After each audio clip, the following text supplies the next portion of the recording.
What you can export to Germany. Germany बहुत तरीके से नाम हमने सुना है, बहुत सारे ब्रांड्स हम जर्मनी के यूज करते हैं in the terms of textile, technology, finance, in terms of food and process food also. But फिर भी एक है ना कि लाइक जर्मनी इतना सारा सुनने के बाद जर्मनी एक्सपोर्ट भी ज्यादा करता है, जर्मनी इंपोर्ट भी ज्यादा करता है। So as being in India, what you can export to Germany market. So today let's talk about this market in this video. Hi दोस्तों, I'm KDSushma. I'm author, trainer, exporter and business coach, and yes, working towards a mission to create the awareness about the export import business that everyone can start the export business. So if you're not subscribed to the YouTube channel, पहले उसको subscribe करो. We can connect together, we can help each other, and we can grow together in the international business journey. About the Germany market, there are huge scope in the German market. वैसे भी कहा जाता है ना कि develop market में बहुत अच्छा स्कोप है प्रोडक्ट एक्सपोर्ट करने का, और उससे भी एक बात और कही जाती है, margins are very good in the develop countries. Yes, that's also true, like कि कंपटीशन ज्यादा हो सकती है, चैलेंजेस ज्यादा हो सकते हैं वहां पे, लेकिन उसका मतलब ये है कि आपके मार्जिन्स भी ज्यादा हो सकते हैं। सो आप क्या क्या एक्सपोर्ट कर सकते हो जर्मनी के लिए। सो जर्मनी वैसे देखा जाए तो इंजीनियरिंग के लिए बहुत अच्छा स्कोप है, उसमें मशीनरीज हो, स्पेयर पार्ट्स हो, this a good market you can target to the Germany. From India, automobile components में, ऑटोमोबाइल सेक्टर में भी जर्मनी का बहुत अच्छा स्कोप है। मतलब इंडिया से जर्मनी बहुत सारे प्रोडक्ट्स वहां से भी लेती है। And if you also know, Germany के लिए इवन इंडिया कहा जाए तो India is a hub of MSME, और हमारे यहाँ पे एमएसएमई का सेक्टर बहुत बड़ा है, जो भी बहुत सारे छोटे मोटे प्रोडक्ट्स बनाते हैं in the terms of engineering हो, ऑटोमोबाइल्स हो, in the other agri food and other sectors में भी हो। So you can target to Germany in the engineering, in the automobiles, in the spare parts also. Leather, जैसे India बहुत famous है leather के लिए, हमारे यहाँ पे वेस्ट बंगाल में प्रोड्यूस होता है, लाइक कानपुर में होता है, बहुत सारे अदर जगह पे भी है कि लेदर का प्रोडक्शन अच्छा खासा किया जाता है। सो लेदर प्रोडक्ट्स के लिए it is a good demand in the German market, leather and leather accessories. Even one of my student is also exporting to the German market and the USA and developed countries also. Leather belts हो, wallets हो, purses हो.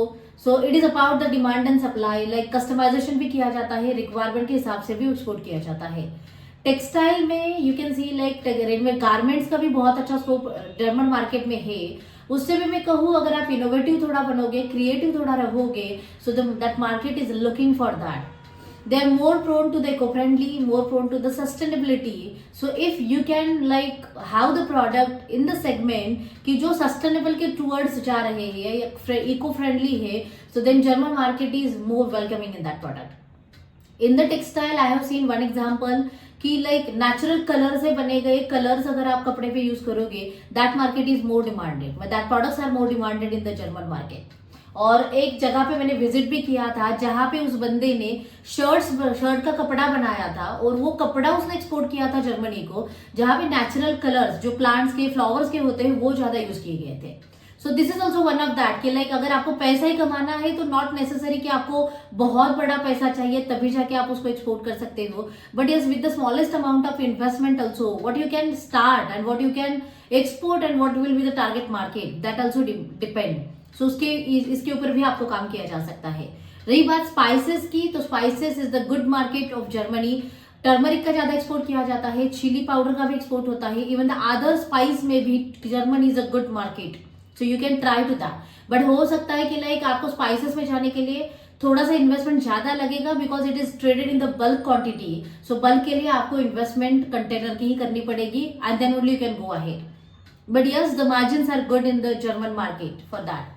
Next is we can say like that handloom में ज्यादा अच्छा scope है, even handicraft में भी बहुत अच्छा स्कोप है जर्मन मार्केट में. एंड लाइक डेवलप कंट्रीज का एक अच्छा एक होता है ना कि वो इंटरेस्ट बहुत रखते हैं ट्रेडिशन, कल्चर एंड आर्ट में.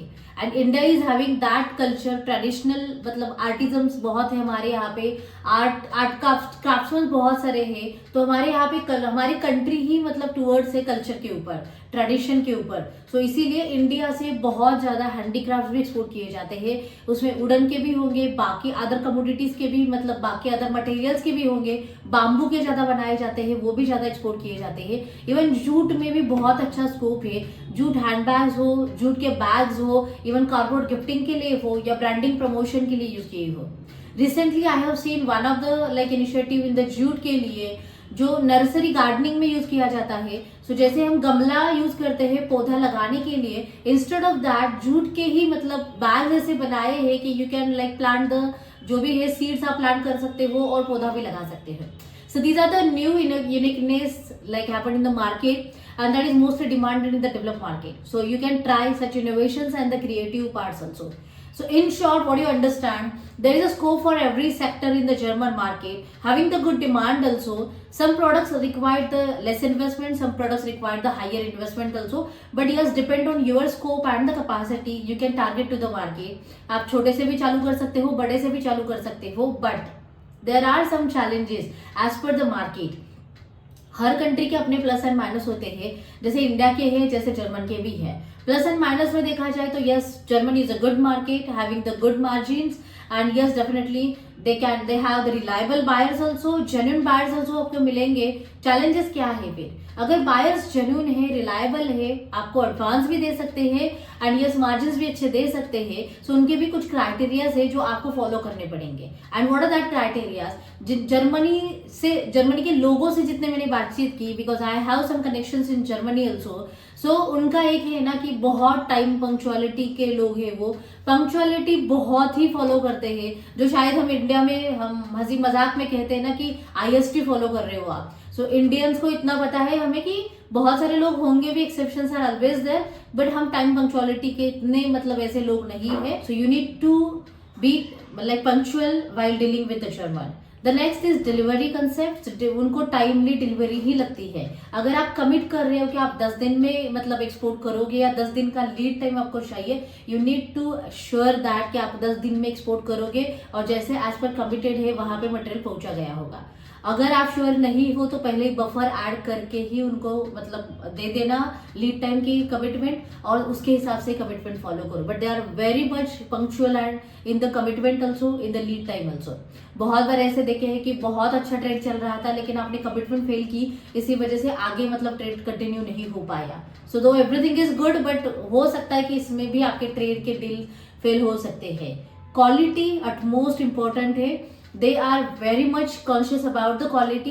प्राइस आप अच्छी लगाओ, ज्यादा लगाओ, जो भी कुछ है रिजनेबल लगाओ, बट क्वालिटी आपको अटमोस्ट ही देनी पड़ेगी। So don't compromise in the quality. These are the 3 things you need to take care while dealing in the Germany: quality, commitment about the lead time and the punctuality. Communication जो भी है transparent रखना पड़ेगा, and then only you can go ahead with them to like get the trust of the German people. एक ऐसे भी कहा जाता है कि जर्मनी के जो लोग हैं वो बहुत मतलब जल्दी कन्वर्ट नहीं होते हैं। You need to follow with them, you need to be connected with them, make a rapport, build a relationship, and definitely जब भी वो कनेक्ट होंगे, कन्वर्ट होंगे, it will be for the long term. So there are lot many things actually you need to consider while dealing to any market. इसीलिए कहा जाता है कि market analysis is very much important. You need to work on that and yes you can crack the market. So it's all about the Germany. Currency है Germany की euro, so you need to deal in the euro also. Population उसकी मतलब ज़्यादा नहीं है, you can say 83.2 million, it is as per the recent figure we can say. Berlin is the capital of Germany and this is the basic information for you. But yes, definitely जो भी product आप export करोगे उसके लिए testing norms कुछ होंगे, certification norms होंगे, so make sure to confirm that before doing the shipment, and as per that accordingly prepare all the certifications and licenses also. So I hope you can crack the market of Germany. Select your product, target to the market, have a like in and out about the product and market, and definitely the buyer will be there. So negotiations जरूर होंगे, but quality अगर आप utmost दे रहे हो तो definitely market is yours and success yours also. Wish you all the best for that, and definitely उसके लिए analysis करो, export import जरूरी है जानना, उसके clarity के साथ confidence लेना, and you can be successful in the export business. Take action. जय हिंद।